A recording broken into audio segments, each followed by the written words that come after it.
You are the folks who have committed to changing the world for children. And in some of your contexts, some of your experiences, those children happen to be ... But that doesn't mean you're working less diligently to provide them with opportunities. The challenge comes in that typically you're working 10 times harder and feel exhausted because you can't figure out, how do we get these students across the field?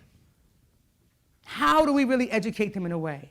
And so what I'm putting forth to you is that the only way to do so is really marry theory and practice. Marry building that capacity while we redistribute resources and purchase resources to support our teachers, our students, and our upper level staff. But we can't give these out until we have an understanding of what it is and why we're doing it. Because resources are just resources if they sit on a shelf. Right? There's sometimes you'll walk around buildings, you'll see boxes and boxes of stuff, never opened, 12 years old.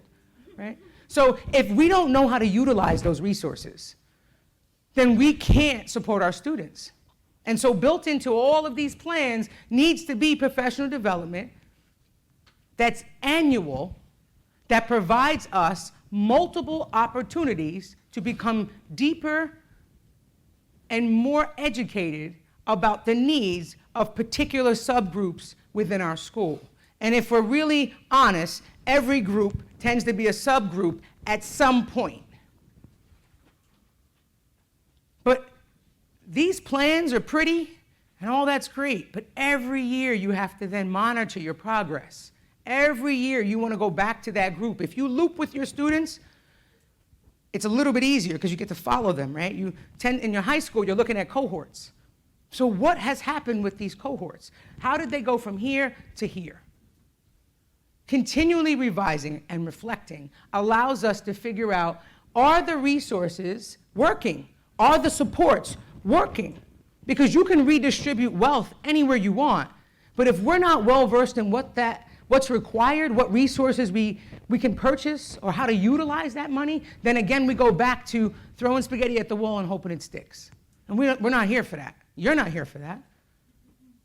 These are beautiful grounds, but I can guarantee you all of you had 20 other things you could be doing today. But you found yourself committed here. Not for me, not for ISA, but for you, and probably most importantly for your students.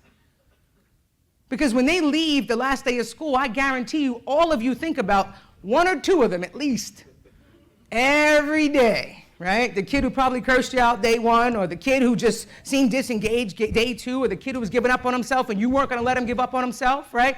You carry them with you. That's how dedicated you are.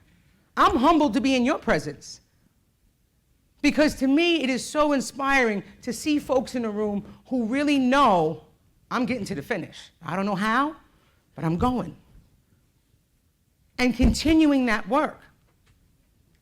So I leave you with this. Equity is not an option. So fail audaciously. Right? If I'm going to fail, I'm going to have an epic fail. If I jump off that, I know I'm going to just roll, tumble, right? Don't fail small. Fail big. Right? And for school leaders who have teachers with you, sorry, fail audaciously. Be you and realize that you absolutely are the superhero, because there are students to this day who speak your name and you don't even know. And they send you blessings.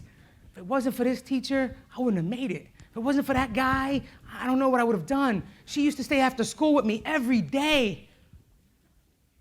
Fail audaciously figuring out, how do we marry theory and practice? How do we make this work?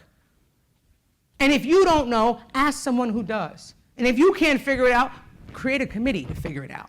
You don't have to do the work alone, and you absolutely are able to stand in your conviction and find many people around you willing to do the hard lift. So I leave you with, to me, one of my most precious quotes. And I brought her in the room with me today, which is by Love Maya Angelou, right? We admire the beauty of the butterfly, but rarely do we admit the changes it has undergone to achieve such beauty. That butterfly, this, is your outcomes, right? You get to the finish. I'm going to claim that for you. But the reality is that we don't often give homage or respect to the actual journey, right? the changes that we had to undergo, the changes our students had to undergo to create the beautiful butterfly. So literally, folks, go out there, fail audaciously, but remember, you will absolutely achieve the beauty of the butterfly. Thank you.